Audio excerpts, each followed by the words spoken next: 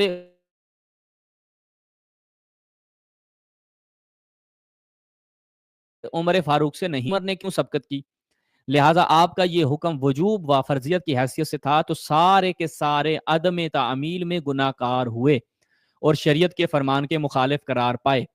زیادہ سے زیادہ یہ کہا جا سکتا ہے کہ اس نافرمانی کا سبب حضرت عمر فاروق بنے اور دوسروں نے آپ کی بات مان کر حکم رسول کی بجا آوری سے منہ موڑا۔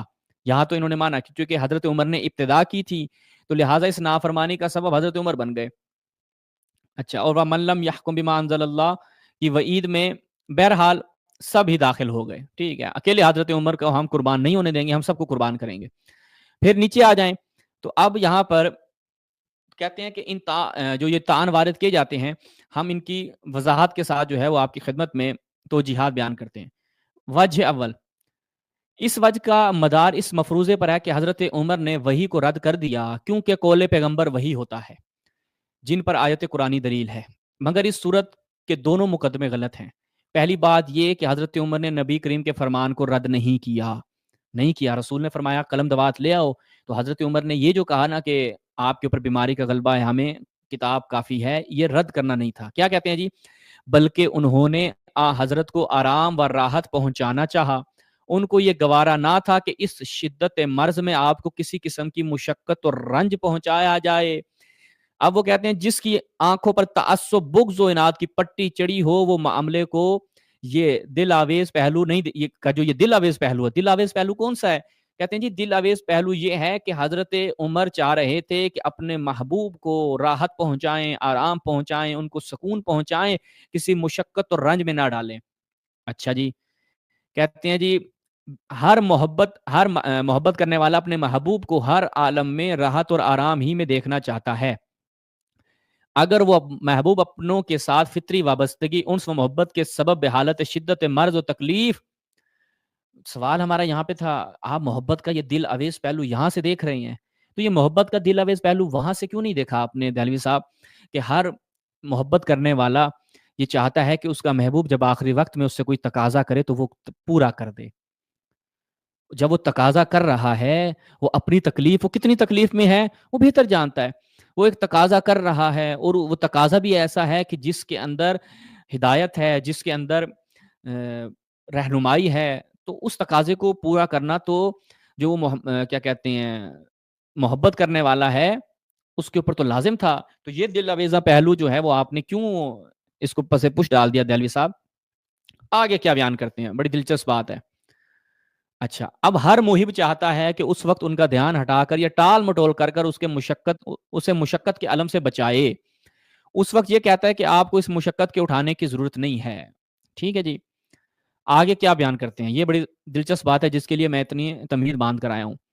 حسبنا کتاب اللہ کہہ کر آپ نے تقبیل دین اتمام نعمت والی آیت کی طرف بلیغ اشارہ کر دیا. اہل عقل کے نزدیک تو آپ کی یہ دقت نظری قابل تحسین صد آفرین ہونی چاہیے، نہ کہ موجب طعن. دہلوی صاحب، اہل عقل کے نزدیک ان کا حسبنا کتاب اللہ کہنا، ہم یہاں پہ سوال کریں گے دہلوی صاحب سے، پھر اپنے کالر کی طرف چلیں گے. کہ سوال یہ ہے کہ حضرت عمر نے جو یہ بلیغ قسم کا اشارہ کیا تو یہ رسول اللہ، اہل عقل تو سمجھ گئے، تو رسول اللہ نے کیوں کہا قوموا انی، چلے جاؤ یہاں سے، تم مجھے جس حالت کی طرف لے کے جانا چاہ رہے ہو وہ حالت کئی اس سے بہتر ہے میں اس حالت میں رہوں بجائے اس کے کہ جس حالت کی طرف تم ہمیں لے کے جانا چاہ رہے ہو.